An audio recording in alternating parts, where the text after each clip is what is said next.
Hi అండి, నమస్తే. నేను మీ Shashirekha. Welcome back to Mahi smiley vlogs. ఈరోజు రాయలసీమ స్పెషల్ అయిన కుష్కా రైస్ని ఎలా చేయాలో మీకు చెప్తాను.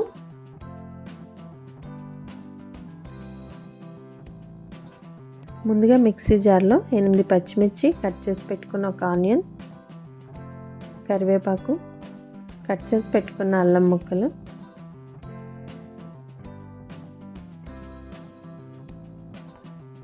వెల్లుల్లిపాయలు, కొత్తిమీర, ఒక కట్ట పుదీనా వేసి ఇప్పుడు మనం మిక్సీ పట్టుకుందాం. ఇలా మెత్తగా పేస్ట్లా చేసుకోవాలి.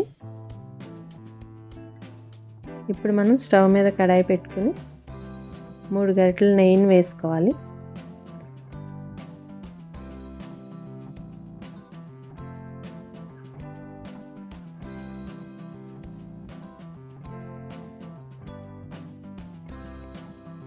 నెయ్యి కొంచెం హీట్ అయిన తర్వాత ఈ మసాలా దినుసుల్ని దీనిలో వేసేసుకుందాం.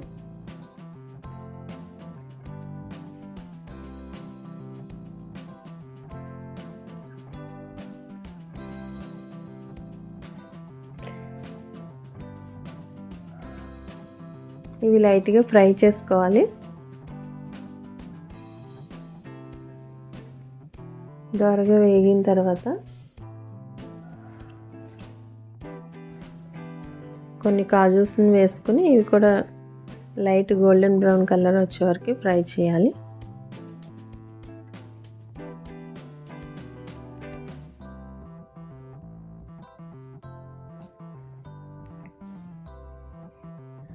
కట్ చేసిన 2 ఆనియన్స్ని దీనిలో వేసుకుని కొంచెం పసుపు వేసి ఒకసారి కలపాలి.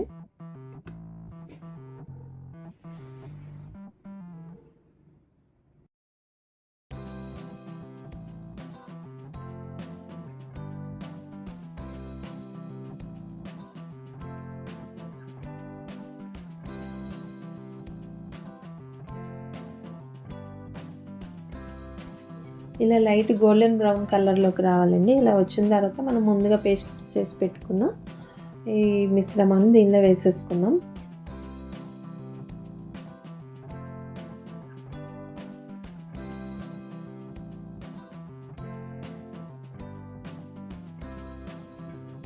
ఇప్పుడు దీన్ని ఒకసారి గరిటెతో కలుపుదాం.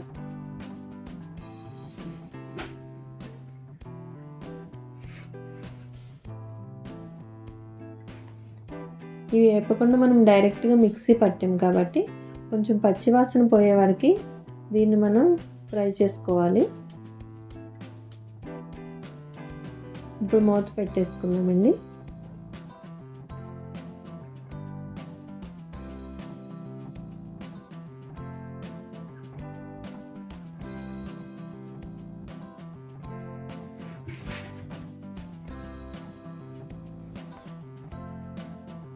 ఇప్పుడు ఒక 3 మినిట్స్ తర్వాత చూస్తే ఇలా ఆయిల్ సెపరేట్ అవుతుంది కదా. ఇలా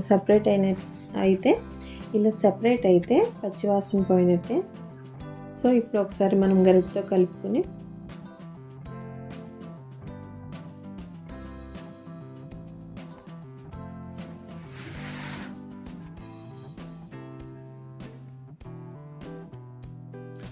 నాలుగు టేబుల్ స్పూన్ల కర్డ్ని వేసుకోవాలి.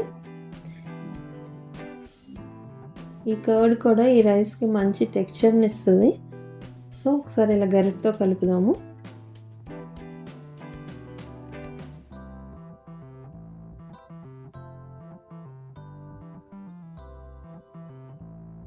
చూడండి, కర్డ్ కూడా దీనిలో చక్కగా ఫ్రై అయింది. ఇప్పుడు మనం ముందుగా నానబెట్టుకున్న రైస్ని దీనిలో వేసుకోవాలి. నేను 3 గ్లాసుల రైస్ నానబెట్టుకున్నాను. అంటే 3/4 కేజీ రైస్ని నానబెట్టాను 1 అవర్ క్రితం. సో 1 అవర్ తర్వాత దీనిలో వేస్తున్నాను.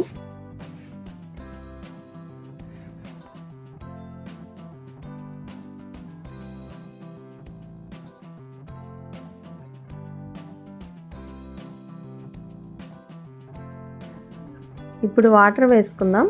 నేను నార్మల్ రైస్ సోనా మసూర్ తీసుకున్నానండి. ఒక గ్లాస్ రైస్కి 2 గ్లాసెస్ వాటర్ వేయాలి. అదే బాస్మతి రైస్ మీరు తీసుకుంటే ఒక గ్లాస్ రైస్కి 1.5 వాటర్ వేయండి. సో నేను ఇక్కడ 3 గ్లాసెస్ రైస్ తీసుకున్నాను కదా, 6 గ్లాసెస్ వాటర్ వేసుకుందాం.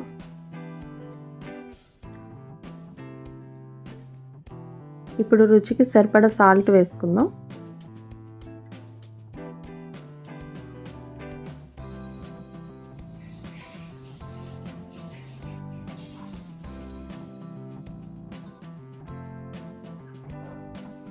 ఒకసారి కలిపి ఇప్పుడు స్టవ్ని హై ఫ్లేమ్లో పెట్టాలండి.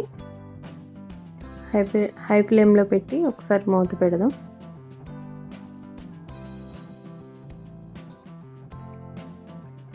సో ఒకసారి చెక్ చేద్దాం, అంటే సాల్ట్ సరిపోయిందో లేదో చూసుకుందాం. ఈ స్టేజ్లోనే మనం కరెక్ట్గా సాల్ట్ సరిపోయిందో లేదో చూసుకోవాలి. నాకైతే కొంచెం తక్కువైందండి, నేను వేస్తున్నాను. మీరు సాల్ట్ అడ్జస్ట్ చేసుకోవాలంటే ఈ టైంలోనే చేసుకోవాలి. సో ఈ స్టేజ్లో అడ్జస్ట్ చేసుకుని మూత పెట్టి స్టవ్ని 10 మినిట్స్ వరకు సిమ్లో పెట్టాలి. 10 మినిట్స్ తర్వాత ఒకసారి రైస్ని చెక్ చేసుకుని పుదీనా కొత్తిమీరతో గార్నిష్ చేసుకుందాం. సో కుష్కా రైస్ రెడీ అయిపోయిందండి. మనం రెగ్యులర్గా చేసుకునే దమ్ బిర్యానీ అండ్ పులావ్ కన్నా ఈ రైస్ చాలా టేస్టీగా, కొంచెం స్పైసీగా కూడా ఉంటుంది. సో నాన్ వెజ్ ఇష్టం లేని వాళ్ళు మష్రూమ్ కర్రీని కూడా దీనిలో వేసుకుని తింటే చాలా చాలా బాగుంటుంది. సో ఈ వీడియో మీకు నచ్చిందని అనుకుంటున్నాను. నచ్చితే లైక్ చేయండి, షేర్ చేయండి, సబ్స్క్రైబ్ చేసుకోండి. మరి ఒక వీడియోతో మళ్ళీ కలుద్దాం.